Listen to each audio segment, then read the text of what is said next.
dan adat istiadat. Keragaman hasil industri kerajinan ini sudah barang tentu menjadi kekhasan daerah, sekaligus dapat menjadi sumber pendapatan bagi masyarakat, khususnya pengusaha kecil menengah. Industri kerajinan yang pada umumnya dikerjakan oleh kelompok usaha kecil dan menengah serta perorangan ini sesungguhnya merupakan pilar penting bagi upaya pengembangan ekonomi kerakyatan di daerah ini. Kita tentu tidak boleh sepenuhnya menggantungkan kegiatan ekonomi kita pada usaha besar, meskipun usaha besar juga sangat penting untuk menyerap tenaga kerja dan mengurangi pengangguran.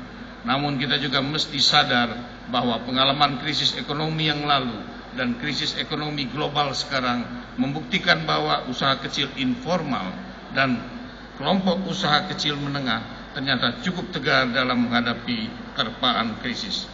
Menyadari betapa efektifnya sektor informal dalam mengantisipasi dampak krisis, maka upaya menjaga pergerakan sektor ini merupakan langkah tepat yang harus diambil oleh pemerintah. Oleh karena itu, pemerintah Provinsi Sumatera Selatan telah menetapkan beberapa prioritas program pembangunan di daerah. Di antaranya adalah program penguatan ekonomi mikro, kecil, dan menengah. Program ini diharapkan akan membantu pengembangan usaha kecil dan menengah di daerah ini, termasuk usaha di bidang kerajinan.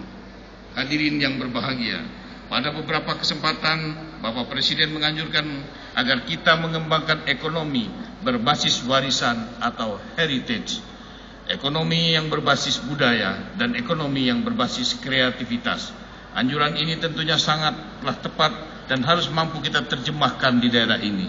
Mengingat Sumatera Selatan sejatinya sebuah daerah yang memiliki jejak sejarah yang agung, maju, dan penuh kreativitas sebagaimana diwariskan oleh Kerajaan Sriwijaya dan Kesultanan Palembang.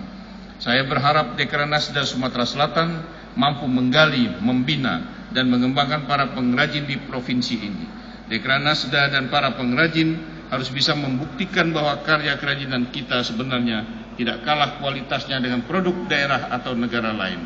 Untuk itu, terus jalin kerjasama dengan pihak-pihak terkait dalam rangka pembinaan pendidikan, peningkatan mutu dan daya saing, serta pemasaran hasil kerajinan baik di dalam maupun bahkan di luar negeri.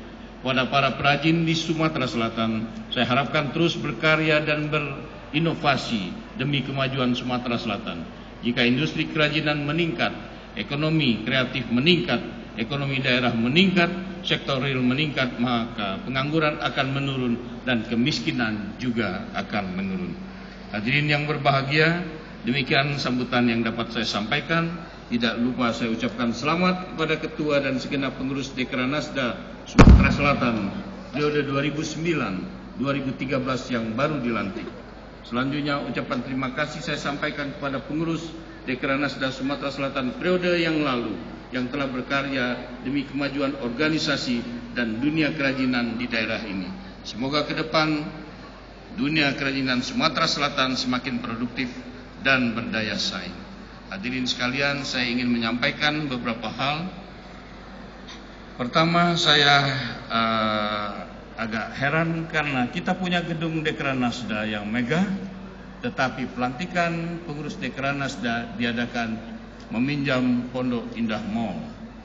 Tapi rupanya gedung itu terbengkalai, rumput setinggi pinggang, atap bocor semua. Oleh karena itu saya minta kepada Saudara Epi Mirza sebagai Kepala Dinas Perdagangan